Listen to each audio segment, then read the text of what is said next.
donc s'il n'est pas à jour dans l'œuvre, vous voilà prévenu. Je précise que c'est une nouvelle série que je lance ici, donc j'attends avec impatience vos retours. Vous trouverez également dans la description un petit sondage pour sélectionner le prochain personnage de manga dont on parlera. Bref, salut à tous, c'est Niki, et aujourd'hui on va parler de Naruto.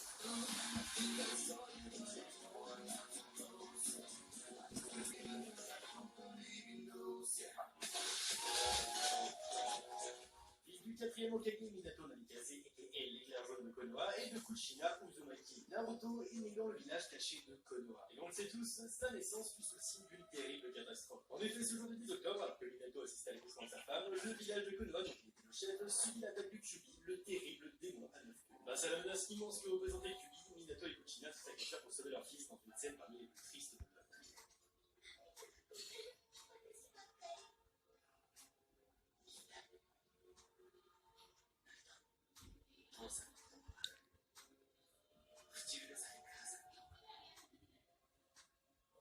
Dans un dernier souffle de vie, Minato veut conserver la paix au village et c'est là la paix à l'intérieur de son fils. Naruto étant destiné à vivre toute sa vie avec un terrible fardeau sur ses épaules. On se retrouve alors quelques années plus tard. Naruto avait grandi et hélas n'a eu une enfance facile. Sans l'attente de ses parents dont il ignore tout jusqu'au nom, il dut se débrouiller seul un peu plus, alors que son père pensait qu'il serait acclamé en héros, ce fut l'inverse, puisque Naruto est détesté de tous et fut comme un raté par la majorité de son village. Mais pourtant, il ne baisse jamais les bras, et en qu'un seul objectif, devenir l'Hokage le plus puissant qui soit. Par la suite, il prit ses premiers pas dans le monde des ninjas en intégrant l'équipe 7 aux côtés de Sasuke Uchiwa et de Sakura Haruno, sous la tutelle de Kakashi Hatake. C'est là que les choses sérieuses vont commencer. Pour parler rapidement de Sakura, finalement, on va parler de Sasuke, ça sera plus intéressant. La relation Naruto-Sasuke représente un axe majeur de l'œuvre, puisque dès leur rencontre, une rivalité va s'installer. En réalité, on peut aller plus loin que la simple rivalité pour parler de rivalité fraternelle. En effet, les deux personnages possèdent plusieurs points communs, notamment le fait qu'ils aient tous deux perdu leur famille. Sauf que là, c'est plus commun, la vue, Naruto a perdu ses parents à la naissance. Et pour Sasuke, il vivait une enfance heureuse au sein de sa famille, quand Itachi Uchiwa massacra tout son clan, ne laissant plus personne en vie, son petit frère Sasuke.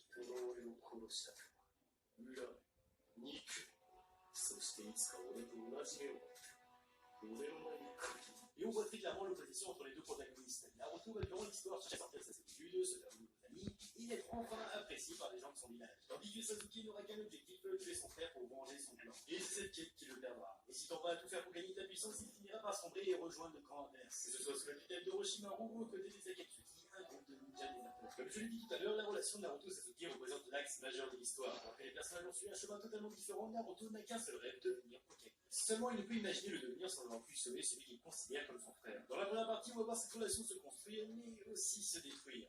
Ce n'est que 3 ans après, dans la seconde partie, que Naruto va se lancer à la poursuite de Sasuke, dans le but de le ramener à Konoha. En réalité, il se passe énormément de choses en parallèle, que ce soit le combat contre Akatsuki ou encore la grande guerre des ninjas, mais aussi l'apparition de dizaines, voire de centaines de personnages qui jouent leur importance dans l'histoire, et ce serait impossible de tout bien résumer en quelques minutes. Mais c'est pas très grave puisqu'on est ici pour parler de l'évolution de Naruto.